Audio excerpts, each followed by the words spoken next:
Welcome back to the show. I'm Rob Finnerty. Red tide's impact isn't just being felt on our beaches. People who live along canals all around Florida are seeing dead fish pile up there too. It's created a huge mess and, as you can imagine, an awful smell. And I want you to take a look at your screens because Brightside reporter Josh Sidorowicz is live this morning in Bradenton.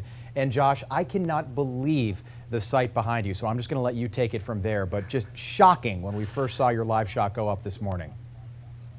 Yeah, good morning to you, Rob. So there's talk about what can be done to possibly mitigate this.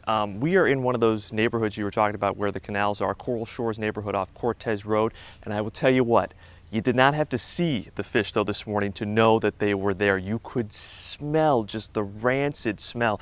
Take a closer look though at exactly what the conditions look like here. They are just piled up in the corner of this canal here due to red tide. And according to Mote Marine Laboratory, these canals in this condition are the perfect testing grounds for some new technology that could potentially help turn the tide here, so to speak. So this technology, this method, it uses ozone. Listen to this.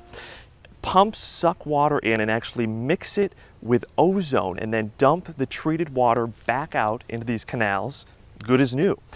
The method can process up to 300 gallons of water a minute, similar to a smaller system that Mote is already using to get rid of red tide toxins from its sea life tanks that are in their marine life hospital. Now, unfortunately, while the method cannot be used on a scale perhaps as big as the Gulf of Mexico, researchers say they are confident it can really help out in smaller waterways just like this canal. This system gets rid of the red tide, it gets rid of the toxins, it gets rid of the excess organic matter that's decomposing. Now the big test is, how will it work in the real world? Yeah, back here live, that is the question, right? So the cost is expensive, which is why it really hasn't been done before. But I think at this point, perhaps anything that offers a glimmer of hope in terms of finding some relief from this will be welcome news. And I can tell you, I can bet that for neighbors living in neighborhoods like this that are just overwhelmed and inundated, they'll take anything they can get at this point. All right, when you hear the word ozone, you might think ozone layer up in the sky. That's the first thing that I thought of. But what if ozone could be the key to fighting red tide and cleaning out our waterways? Well, Brightside reporter Josh Sidorowicz is live in Bradenton this morning, where the amount of dead fish there, Josh, is just shocking. I know it's challenging to be down there right now, and you feel for all the people who live and work there every day. But could this ozone method really work? Yeah, good morning, Rob. I got to tell you, it is just putrid in terms of the smell out here this morning. I cannot imagine how frustrating it's got to be if you actually live here, trying to come out, maybe enjoy a morning cup of coffee on the patio. I don't think so. Devastating to see the impacts. I mean, take a look at this. This is the canal behind the homes here in the Coral Shores neighborhood in Bradenton. We're off Cortez Road here. And like we're seeing in so many neighborhoods that are on canals like this, not just beaches, we're seeing tons and tons of dead fish from red tide piling up here. But as you alluded to, there might be some good news. Mote is testing a potential solution. So listen to this. Mote scientists, they believe that water treated with ozone could help. Here's how it works. Water gets sucked into two pumps, it mixes with ozone, and then that water is dumped back out free of toxins, good as new.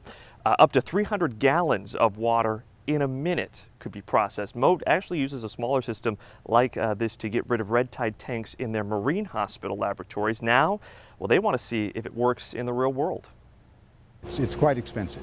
That's why it hasn't been done before. Whatever they can try is off, I mean, it's worth a shot. Yeah, no doubt, and I'm sure a lot of people who have to experience this would agree. Now, the hope is to prove that it works on a small scale so they can get funding for it to work on a larger scale. But important to point out here, the method only works, we were talking larger scales, large as a canal. They don't think that it could work on as large a scale as we'd need to see in the Gulf of Mexico, but still potentially something promising. Now, in the short term, Manatee County is taking a unique approach. If homeowners want to try to start getting rid of stuff like this, what we're seeing here, they're actually going to start helping connect local fishermen with homeowners so that either fishermen can come out and help to clean up some of this stuff as well. I'm working on getting that information posted to WTSP.com right now if you are interested.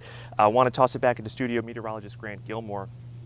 I mean, Grant, we're talking about the smell, right? But yesterday we were on Holmes Beach, and it wasn't so much the smell, but it's when that burn gets into your throat that just really can hit you hard. Yeah, those airborne toxins obviously not just impacting the fish and the marine life, but impacting you and everyone else in areas where we're dealing with high levels. Let's get right to a 10 News alert that we just sent to your phone. The city of Sarasota declares a state of emergency because of red tide. This is a major step towards securing some future financial help from the state and the federal government. And red tide's impact isn't just being felt on our beaches. People who are living along canals, look at some of this video. They're seeing the dead fish piling up there too, and it is creating a huge mess. And as you can imagine, an even worse smell. 10 News reporter Josh Shadorowicz shows you what some homeowners are dealing with and what's being done to get it cleaned up. Man, oh man, you smell it way before you ever see it. Tons of dead, decaying fish. Take a look. Canals and neighborhoods are starting to look just like this. So the question is, well, who's going to clean it up? Homeowners might not like the answer. It's a shame. It's what it is. If you can believe this, Mark Kircher just moved into the Coral Shores neighborhood a week ago, and now I'm wearing the mask because I can't take this. he can barely stand the smell or the sight of his new waterfront yard. It was not that big a problem when I grew up here as a kid. It's gotten worse and worse every season it happens. It seems worse and worse. He showed us the hundreds, if not thousands, of dead fish collecting around his dock that he wants cleaned up. But the county won't be the one to do it, at least not anytime soon. The county doesn't have the resources. We don't own those waters, and a lot of cases they are private waterways. Instead, Manatee is working to connect homeowners with local fishermen who could do the job at the homeowner's expense. Red tide debris can then be dropped off at various dumpsters now set up across the county to avoid landfill fees. We saw this as a good low-cost solution for the taxpayers. I don't think it's our responsibility. Somebody knows what's causing this. It's frickin' horrific. Remember, there is money that's still coming from the governor's recent emergency declaration. Manatee County says it's still trying to figure out just how much of it it's going to get, but it's very possible a lot of it could go toward helping to clean up this. In Bradenton, I'm Josh Shadorowicz, 10 News.